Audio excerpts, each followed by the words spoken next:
"2,500 years ago, an empire stretched from the shores of India to the heart of the Mediterranean, the Persian Achaemenid Empire, unstoppable, vast, and divine in the eyes of its king, and standing in its way a small city-state called Athens. This is the story of how 10,000 Greek hoplites stood against a Persian invasion and changed the course of Western history. This is the Battle of Marathon.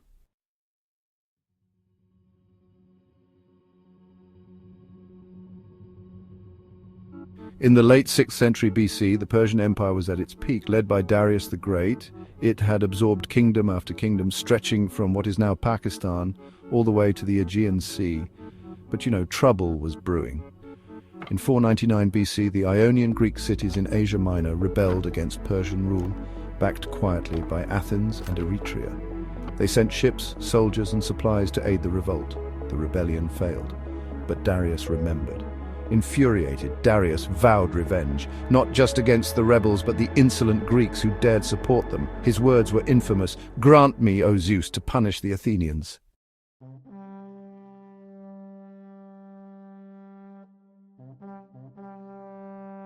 In 490 BC, Darius launched a punitive expedition. The Persians sailed across the Aegean, subduing island after island. Naxos fell, then Delos.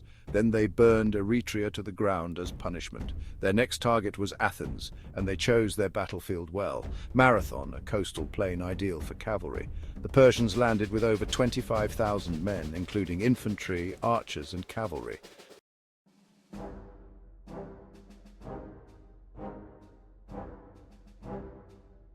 The Athenians knew what was coming. They turned to one of their generals, Miltiades, a veteran of Persian warfare who had once lived among them. He convinced the city to send its entire army to meet the invaders head-on. Around 10,000 hoplites marched to Marathon, joined by 1,000 warriors from Plataea, a small city that stood by Athens in their hour of need. A runner named Phidippides was dispatched to Sparta to ask for aid. He ran over 140 miles in 2 days. But the Spartans refused to march until their sacred religious festival, the Carneia, was over.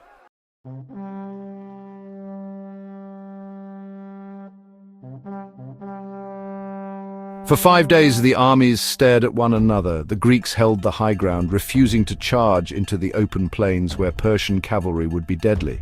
The Persians, meanwhile, waited for the Athenians to break.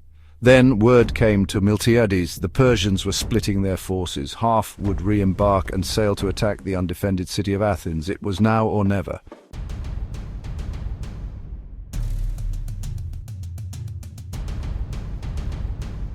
Miltiades ordered an attack. He restructured the Athenian line, strengthening the flanks and thinning the center. The goal, to trap the Persians in a double envelopment. At dawn, the Greeks charged the Persians nearly a mile across open terrain. The Persians, caught off guard, braced for impact. The thin Greek center began to buckle, but the flanks held strong. The Athenian wings collapsed inward, surrounding the Persians in a deadly pocket. Confused and unable to maneuver, the Persian army broke. Chaos erupted. Thousands of Persians were slaughtered or driven into the sea. The Greeks captured 7 ships and rushed back to Athens, arriving just before the Persian fleet could.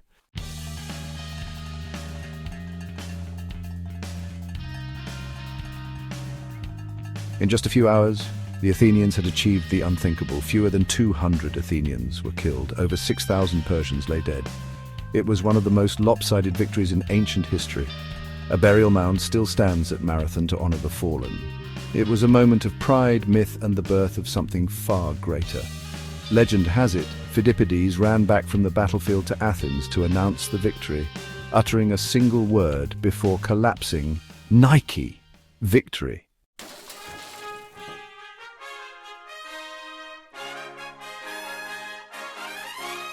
The Battle of Marathon was not just a military victory, it was a declaration.